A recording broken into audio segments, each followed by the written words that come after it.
अपने पड़ोसी को बोलो ध्यान से सुन, क्योंकि सुनना विश्वास को पैदा करता है। आमीन। बाइबल में लिखा है परमेश्वर जो तब लोग होते थे तो उनकी समझ के मुताबिक और तब के हिसाब से वो उनको दृष्टांत देकर, एग्जाम्पल देकर समझाते थे। वो ऐसी बातें नहीं समझाते थे कि उन लोगों के ऊपर से निकल जाएं, कि इधर से निकल जाएं या उधर से निकल जाएं। उन लोगों के हिसाब से समझाते थे। आमीन। कि नया दाखरस नई मशकों में भरा जाता है, जिसका मतलब था कि अगर तुम नई आशीष चाहते हो, तुम्हें अपनी मश्क को, अपनी लाइफ को, अपनी जिंदगी को नया करना पड़ेगा। आमीन। यीशु मसीह ने कहा अगर नया दाखरस पुरानी मश्क में जाएगा तो मश्क फट जाएगी, क्योंकि जो मश्क होती थी, जो बोतलें होती थी, वो चमड़े की बनी होती थी और ज्यादातर बकरे के चमड़े के से बनी होती थी। और जब वो नया दाखरस उसमें डालते थे तो वो गैस के कारण फट जाता था। यानी यीशु मसीह उन लोगों को उनके हिसाब से बातें करते थे। आमीन। अपने हाथों को उठाओ, बोलो आज जितना भी वचन हो मुझे समझ आए, मेरे जीवन में फल लेके आए। ऊंच कम करो इसका, अंगीकार करो ऊंची आवाज में, ऊंची आवाज में।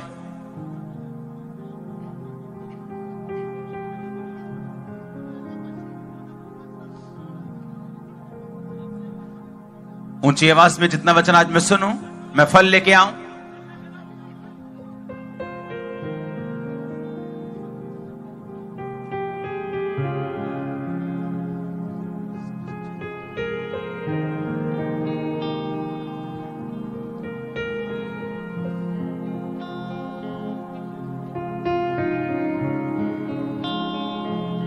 आमीन। यहोशू की पुस्तक उसका 7 बाब उसकी 1 आयत से हम पढ़ेंगे।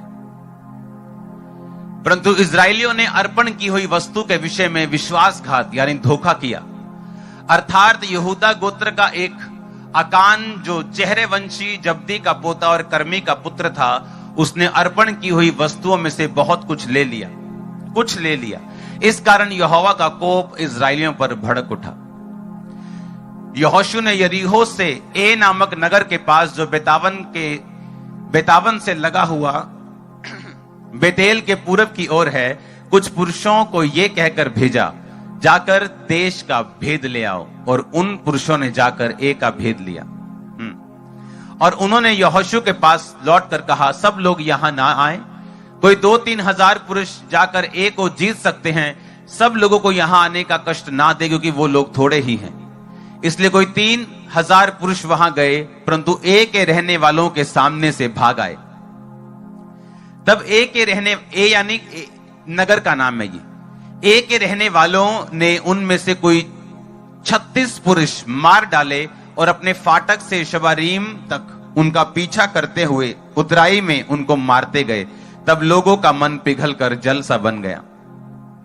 तब यहोशू ने अपने वस्त्र फाड़े और वह और इजरायली वृद्ध लोग यहोवा के संदूक के सामने मुंह के बल पृथ्वी पर शाम तक पड़े रहे और उन्होंने अपने सिर पर मिट्टी डाली। और यहोशू ने कहा, हाय प्रभु यहोवा, तू अपनी प्रजा को यरदन के पार क्यों ले आया? क्या हमें एमोरियों के वश में करके नष्ट करने के लिए ले आया है? भला होता कि हम संतोष करके यरदन के उस पार रह जाते। हाय प्रभु, मैं क्या कहूं जब इजरायलियों ने अपने शत्रुओं को पीठ दिखाई है, क्योंकि कनानी वरन इस देश के सब निवासी ये सुनकर हमको घेर लेंगे, तब हमारा नाम पृथ्वी पर से मिटा डालेंगे। फिर तू अपने बड़े नाम के लिए क्या करेगा? यहोवा ने यहोशू से कहा, उठ खड़ा हो जा, तू क्यों इस भांति मुंह के बल पृथ्वी पर पड़ा है? इजरायलियों ने पाप किया है, जो वाचा मैंने उनके साथ बंधाई थी उन्होंने तोड़ दिया है। उन्होंने अर्पण की हुई वस्तु में से ले लिया, वरन चोरी भी की और छल करके उसको अपने समान में रख लिया है। यानी अपने समान में उनके समान को उनको मिला लिया उन्होंने। इस कारण इजरायली अपने शत्रुओं के सामने खड़े नहीं रह सकते। वे अपने शत्रुओं को पीठ दिखाते हैं, इसलिए कि वे अर्पण की हुई वस्तु बन गए हैं। यदि तुम अपने मध्य में से अर्पण की हुई वस्तु का सत्यानाश ना कर डालोगे, तो मैं आगे से तुम्हारे संग नहीं रहूंगा। उठ, प्रजा के लोगों को पवित्र कर, उनसे कहे कि सवेर तक अपने आप को पवित्र कर रखो, क्योंकि इस्राएल का परमेश्वर यहोवा यूं कहता है, हे इस्राएल, तेरे मध्य में अर्पण की वस्तु है, इसलिए जब तक तू अर्पण की हुई वस्तु को अपने मध्य में से दूर ना करेगा, तब तक तू अपने शत्रुओं के सामने खड़ा ना रह सकेगा। परमेश्वर ने यहोशू को कहा, यहोशू, यरीहो को मैं तेरे हाथ में देता हूं, क्योंकि वो बहुत बड़ा नगर था, बहुत बड़ा राजा था। परमेश्वर ने कहा, मैं तेरे हाथ में देता हूं, अब जा और उस यरीहो की दीवार के आसपास तुम रोज एक चक्कर लगाना, 7वें दिन 7 चक्कर लगाना और 7 चक्कर लगा के हालेलुया बोलना, और वो दीवार गिर जाएगी। वो दीवार एक शील्ड की तरह काम करती थी। शायद उस देश की जो मेन डिफेंस था वो दीवार थी। कोई भी उस दीवार को तोड़ नहीं पाता था। वो बहुत मोटी दीवार थी, फुटों के हिसाब से मोटी दीवार थी। वो 13-14 इंच या 5-7-10 फुट की भी दीवार नहीं थी, मोटी दीवार थी। वो इतनी मोटी दीवार थी कि उसमें कमरे भी बन सकते थे, इतना मोटा था वो। और वो दीवार टूट नहीं सकती थी किसी भी चीज से। और ये उस जगह की शील्ड थी, ये उस शहर का एक डिफेंस सिस्टम था जो उन्होंने बनाया हुआ था। और जब परमेश्वर ने यहोशू को कहा था कि ये देश बड़ा है, लेकिन तू अगर जय जयकार करेगा और मेरी बात को सुनेगा, मैं उस दीवार को गिरा दूंगा। और जब 7 बार घूम के 7वें दिन वो आए और यहोशू ने कहा, जब मैं इशारा करूंगा तो हालेलुया और जय जयकार बोलना। और यहोशू ने जब इशारा किया और लोग हालेलुया बोले, वो दीवार अंदर की तरफ नहीं गिरी, वो दीवार बाहर की तरफ गिरी थी, ताकि लोगों को ये ना कोई चीज मारी है इन्होंने, कोई केमिकल लगा दिया, कुछ किया है। वो बाहर की ओर गिरी, ना कि अंदर की ओर। और बाइबल कहती है जैसे ही बाहर की ओर गिरी, परमेश्वर ने कहा था जब वो दीवार गिर जाए, अपने सामने चढ़ जाना और सबको खत्म कर देना। लेकिन बाइबल कहती कुछ लोगों ने, अकान नामक एक बंदे ने उन लोगों की महंगी चीज रख ली, क्योंकि वो लोग अन्य जाति थे। उनके पास जो सोने और चांदी के गहने भी होते थे, उन पर भी उनके देवताओं की पिक्चर्स छपी होती थी, ऐसी चीजें होती थी। और जब उस व्यक्ति ने लालच करके रख ली, और लालच करके रख के उसने अपने जाके तंबू में अपने घर में गाड़ दी, और उसके कारण, लेकिन किसी को मालूम नहीं हुआ, और आगे बढ़ गए। सभी जय जयकार कर रहे हैं, एड्डा वड्डा राजा मारता जी, बल्ले बल्ले जी, बहुत बड़ा काम किया प्रभु ने जी, सब खुश हैं। अगला देश, अगली लड़ाई करनी है। वो छोटा सा एक कस्बा था वो। यहोशू ने अपने बंदे भेजे कि जाओ ए में जाओ, देखो क्या है। कहते जी ना जी ना, इत्थे कोई जान की लोड़ नहीं, एवं सारे ना खेचल करो, इंजॉय करो तुम अपना, 2-3 हजार बंदा भेज दो, आपे ठीक हो जाना सारा कुछ। सब कहते ठीक है, थोड़े से आदमी है, 2-3 हजार बंदे भेज देते हैं, सभी को जाने की जरूरत नहीं। जैसे ही कुछ 2-3 हजार बंदे गए, एक के लोगों ने मार के भगाया उनको, और 36 पुरुष मर गए। उनका दिल कांप गया, डर गए कि अगर लोगों को मालूम हुआ कि हम हार गए, सभी हम पे चढ़ आएंगे।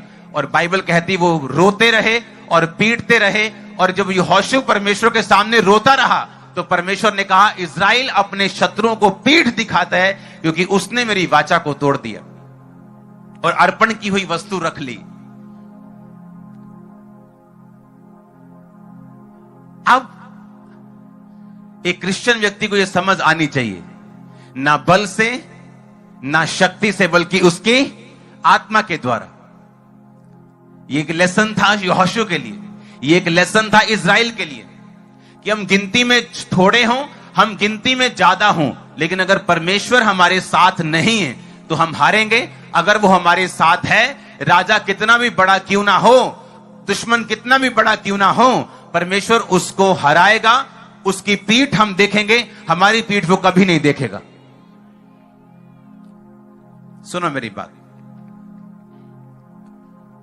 जब हमें यह समझ आएगा हम कौन है, हमारा रोल क्या है, क्रिश्चियनिटी में, मसीहियत में मेरा रोल क्या है, परमेश्वर के सामने मैं क्या हूं और मुझे मेरा काम क्या है, अगर ये बात हमें समझ में आ गई, तो परमेश्वर का मकसद है आप लोगों को ऊंचा करना, और वो पूरा कर पाएगा।